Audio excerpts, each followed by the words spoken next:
So if x is a continuous random variable, then we have defined the associate probability density function, lowercase f, and the cumulative distribution function, uppercase f. The PDF only exists for continuous random variables, while the CDF is valid for any random variable.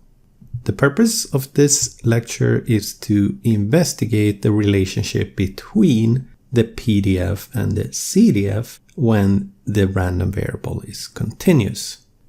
So we will demonstrate the following two relations between the PDF and the CDF.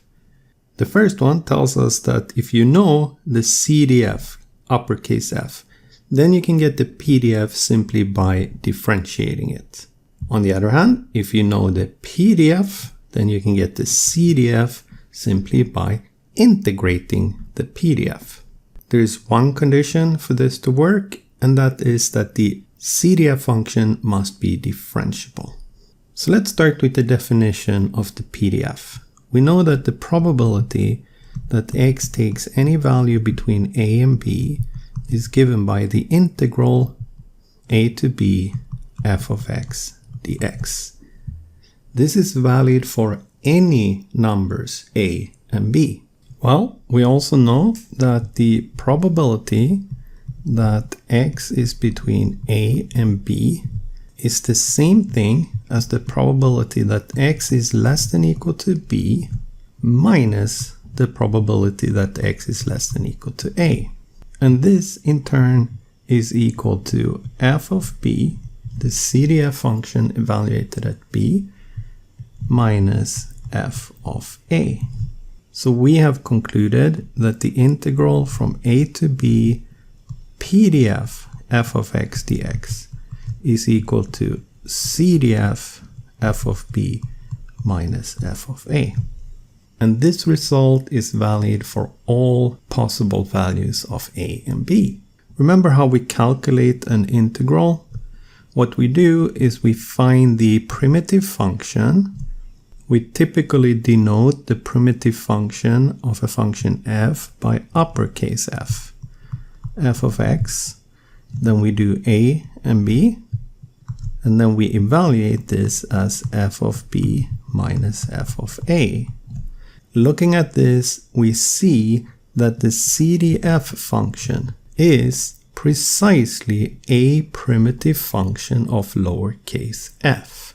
So f is a primitive function of lowercase f. This is also the reason for the notation.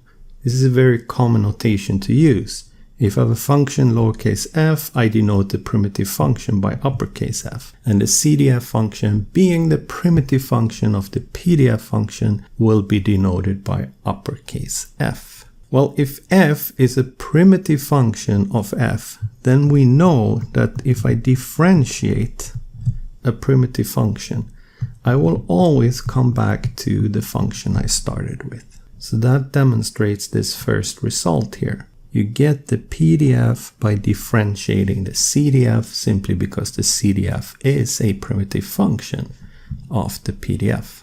I'm saying a primitive function because, of course, I can add a constant to the CDF and it will still be a primitive function to the PDF. To get the opposite result, we start with the PDF. X less than equal to a less than equal to b is integral ab f of x dx.